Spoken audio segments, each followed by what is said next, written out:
नमस्कार, मैं हूं सोनू और आप देख रहे हैं मीडिया दर्शन अखबार का यूट्यूब चैनल। आपको बता दें कि प्रशांत किशोर जन सुराज पदयात्रा के दौरान मांझी के बरेजा पंचायत स्थित उसरैना मैदान में पहुंचे हुए थे और उन्होंने अपने 165वें दिन पदयात्रा के दौरान मीडिया से संवाद करते हुए उन्होंने अपने पदयात्रा का अनुभव साझा करते हुए उन्होंने नीतीश कुमार सहित लालू परिवार पर जमकर निशाना साधा। उन्होंने साफ साफ कहा है कि हिम्मत अगर मुख्यमंत्री में है नीतीश कुमार में, तो वह बोलकर दिखा दे कि लालू परिवार भ्रष्टाचार में शामिल नहीं है। पहले आप सुनिए कि प्रशांत किशोर ने क्या कहा। नीतीश कुमार इंटरनली खुश है कि नाराज हैं, हमारे पास इसका कौन सा लेंस है कि हम देखकर बता दें। लेकिन पत्रकार होने के नाते आप तो ये देख ही रहे हैं कि नीतीश कुमार ने उसके पक्ष में भी कुछ नहीं बोला, विपक्ष में भी कुछ नहीं बोला। गोल गोल घुमा के इतना गोल गोल घुमा दिए कि उनको खुद ही नहीं पता चला कि वो क्या बोले। तो भाई अगर उनको लगता है कि लालू यादव या लालू यादव जी के परिवार पर जो छापा पड़ा है ये गलत है, वो भ्रष्टाचार में नहीं लिप्त है, तो नीतीश कुमार को आकर बिल्कुल साफगोई से ये कहना चाहिए कि भाई हमारे सहयोगी हैं और इन पर भ्रष्टाचार का सारा जो आरोप है वो निराधार है, ये लाइव कहना चाहिए। और अगर ये नहीं कह रहे हैं तो अपने आप आपको पता है कि वो क्या कह रहे हैं।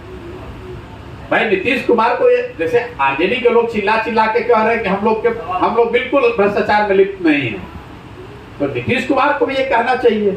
लल्लन सिंह से काहे कहलवा रहे हैं भाई, अपने क्यों नहीं कह रहे हैं, अपने मुंह में क्यों दही जमाया हुआ है।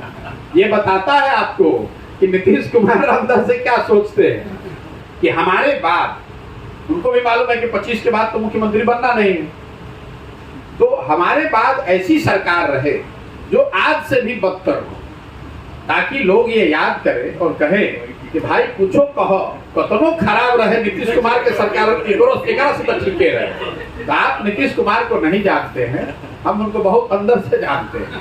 ये नीतीश कुमार हम उनके साथ घर में रहे सालों तक, तो मैं आपको बता रहा हूँ नीतीश कुमार को कोई आरजेडी और तेजस्वी यादव, आप हमको कोई पत्रकार में आपको दावा कर रहा हूँ नीतीश कुमार के मुंह से ये कहलवा दे कि लालू यादव तेजस्वी यादव भ्रष्टाचार में शामिल नहीं है, ये कहते नीतीश कुमार कि आपकी नजर में आरजेडी के नेता लालू जी, तेजस्वी यादव या उनके सहयोगी भ्रष्टाचार में लिप्त हैं कि नहीं है।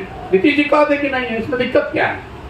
ये कहने में उनको कौन रोक रहा है? ये तो ईडी सीबीआई नहीं रोक रही है उनको। नीतीश जी को मैं चैलेंज करता हूँ, कह दे आप छाप दीजिए इस बात को, मैं चैलेंज कर रहा हूँ। अगर नीतीश कुमार में दम है तो ये कह के बता दें कि लालू यादव और तेजस्वी यादव और उनके परिवार के लोग भ्रष्टाचार में लिप्त नहीं है, ये सिर्फ पॉलिटिकल वेंडेटा है जिसके तहत उनको परेशान किया जा रहा है। ये बात कह दीजिए, हम लोग मान लेंगे। तो आप सरकार से पूछने के बजाय हमसे पूछ रहे हैं कि आप योजना क्यों बनवा रहे हैं। और मान लीजिए कि अगर हमारी गलती भी है तो उसको सुधारने का प्रयास भी मैं ही कर रहा हूँ, आप तो नहीं कर रहे हैं, दूसरा कोई यहाँ नहीं कर रहा है। मैं ही आकर गाँव गाँव जा रहा हूँ, मैं ही लोगों को जगाने समझाने उनको बेहतर बनाने का प्रयास कर रहा हूँ।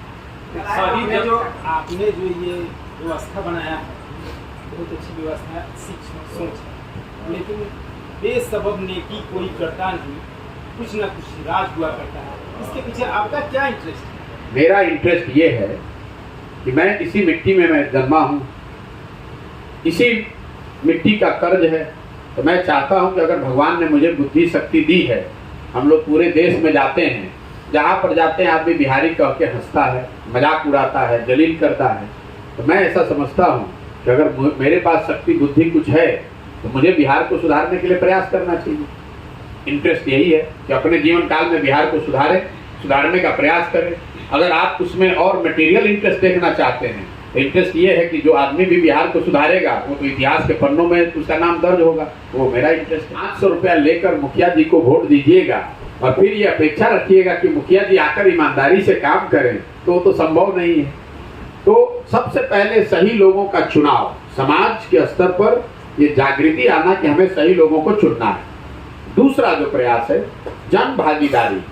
बिहार में लोगों को ये पता ही नहीं है कि उनके अधिकार क्या हैं, कौन सी योजना है, मुखिया जी को कितना पैसा आया, प्रमुख क्या कर सकता है, वार्ड सदस्य की क्या भागीदारी है। तो और अगर उनको पता है भी तो उनकी कोई भूमिका नहीं है। जैसे मैंने आपको ग्राम सभा का उदाहरण दिया, गांव में किसको घर मिलना है, इसकी व्यवस्था बिहार में भी 2001 में थी कि ग्राम सभा हो, और सब लोग मिलकर तय करें कि किसको इंदिरा आवास मिलना चाहिए, किसको प्रधानमंत्री आवास का लाभ मिलना चाहिए। ग्राम सभा की आपने व्यवस्था ही खत्म कर दी और उसके जगह 4 अफसर लगा दिए, तो स्वाभाविक तौर पे वो अफसर पैसा ले रहे हैं। तीसरी बात जो है वो है संसाधन और सत्ता का विकेंद्रीकरण। हर फैसला जो आज है वो मुख्यमंत्री, उनके इर्द गिर्द के 3-4 अफसर और 3-4 मंत्री ही ले रहे हैं। पूरे बिहार में कहाँ क्या किस चीज की जरूरत है ये मुख्यमंत्री कार्यालय में बैठा हुआ 4 अफसर तय कर रहा है, तो ये कैसे सुधरेगा। स्वाभाविक तौर पर जब वहां से पैसा निकलता है तो पैसा देने वाला व्यक्ति उस पर अपना कमीशन काट रहा है।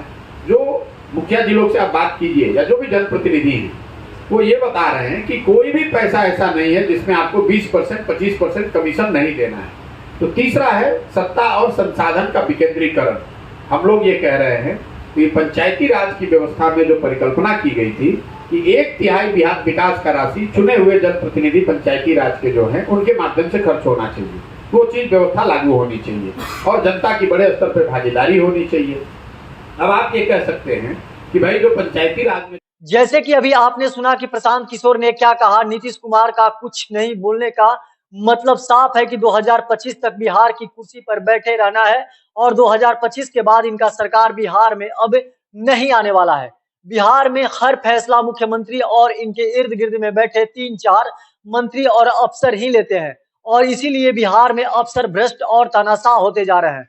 बाकी तमाम ऐसे ही खबर देखने के लिए बने रहिए मीडिया दर्शन के साथ। धन्यवाद।